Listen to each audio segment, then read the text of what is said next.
mange ting kørende, så jeg bliver nødt til bare lige at fortælle det hele. Jeg havde jo planlagt på den her kanal at forklare lidt om de ting, der sker. Der kommer lige en lille opdatering. Først og fremmest, så har jeg været ude og optage min første elektriker-podcast, demo-podcasten. Det var meningen, den skulle være udgivet den her uge. Den er egentlig klar til at blive lagt ud, men ham, der er min gæst, som er Dennis Holm, han har lige sagt, kan vi lige midlertidigt sætte den her på pause. Så den er egentlig klar til at komme ud. Det er fedt. Podcast-optagelsen gik mere eller mindre 9 ud af 10. Der er en lille ting, jeg skal gøre anderledes næste gang, både for mig og for kameraindstillingen, men den er mere eller mindre i hus.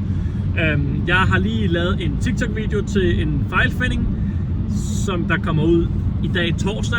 Jeg ved ikke, hvornår den video kommer ud. Den kommer nok også ud i dag torsdag. Og jeg er i gang med at lave en video klar til næste uge, så der er styr på videoen den her uge og næste uge.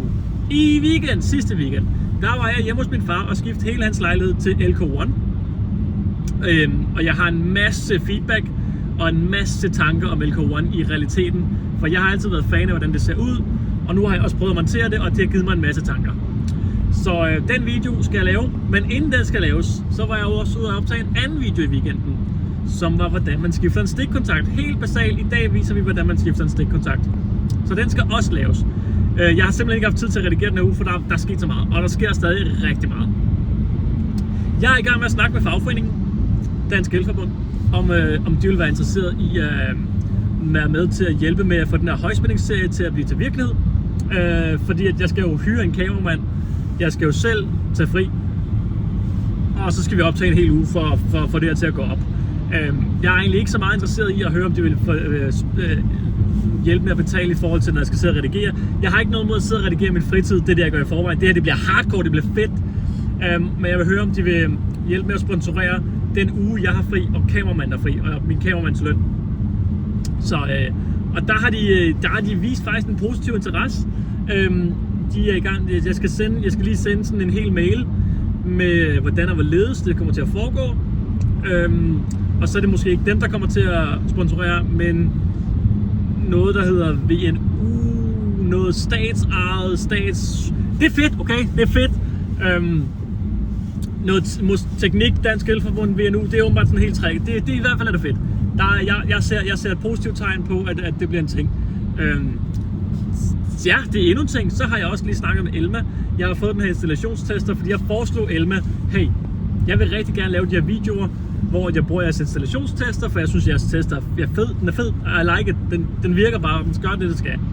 Og jeg har sagt den, hey, skal vi ikke lave et samarbejde, hvor at jeg laver nogle videoer om jeres maskine, og så kommer I lige ud og står bag mig, så jeg siger de rigtige ting hele vejen igennem.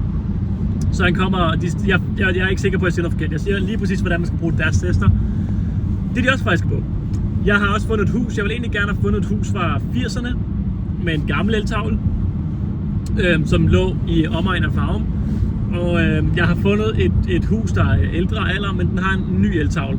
Og ved du hvad, det er også fint nok, fordi det er en ny eltavle, det de fleste kan relatere til. Og om du står med en ny tavle eller en gammel tavle, så er det egentlig det samme, du tester. Det er bare, hvordan tavlen ser ud. Så der er jeg i gang med at finde en dato, til vi kan optage det. Og jeg tror også, vi har fundet en dato.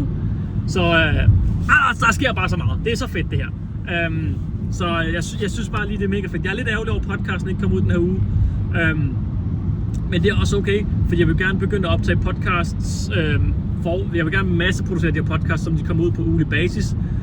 Og den her vil bare komme ud, og så vil der være en pause på en måned måske, og så kommer den næste ud. Det gode er, at den her den er egentlig klar, og så de bliver sat på pause, og så kan jeg så lige egentlig have en chance for at producere nogle flere podcasts. Så der sker rigtig meget. Der er ikke noget med højspænding, der er afklaret eller noget. Jeg har sat det lidt på pause, højspændingsprojektet, fordi en til ligesom at finde ud af økonomisk, har jeg et eller andet, der gør det her økonomiske mening, fordi at en ting er, at jeg bruger måske 130 timer af mit liv på at sidde og redigere min fritid, det er ikke noget problem, det gør jeg gerne. Men det, jeg også skal tage en uges fri, og min kameramand skal tage en uges fri, og jeg skal hyre min kameramand i en hel uge, så vil det ud, hvor jeg bliver nødt til at få hjælp udefra. Og det tror jeg måske, den er jeg overhovedet ikke hjemme eller noget, men jeg har bare fået positiv interesse den anden vej, så det er bare fedt. Det er sgu bare fedt. Jeg har lidt snart, at der var pause i forhold til, hvem vi skal snakke med, hvem vi skal ud og besøge med højspændingen, fordi at jeg vil gerne lige have, så det giver økonomisk mening, før jeg får aftalt, hvem vi skal ud og besøge. Ja. Så det er bare fedt.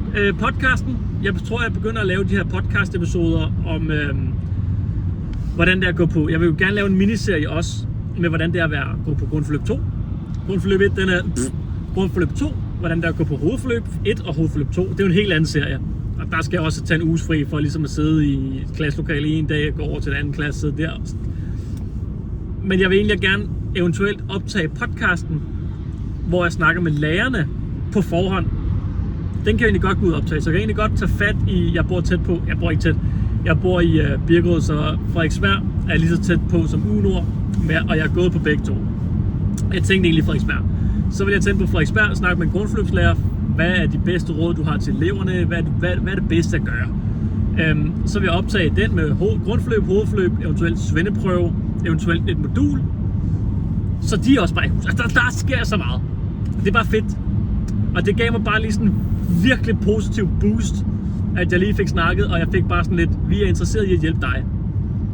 Altså, vi kan se øje til øje, for det første gang har det været sådan lidt, og så var det og nu fik jeg bare sådan lidt, send mig noget på skrift.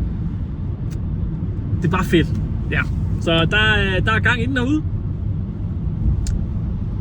Der sker meget. Det er fedt. Tak fordi du er med. Vi ses til næste opdatering.